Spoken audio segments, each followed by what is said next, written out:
show today. It was very funny. I was on the phone with my mother, and I said, "Oh, I just cut all my hair off," and she goes, "Oh, why did you do that? It looks terrible."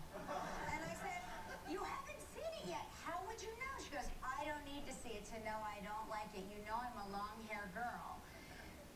As I'm on the phone with my mom, the UPS man rings the door, right? I open the door, and he says, "Hey, I love your new do," and I say, "Thanks, my mom hates it." She goes, "Don't tell strangers that. I mean, I haven't even seen it yet." I said, "I gotta go, Mom. I'm due back on planet Earth. I gotta go. Yeah. Gotta go. I'll be back. Bye. Bye, Mom."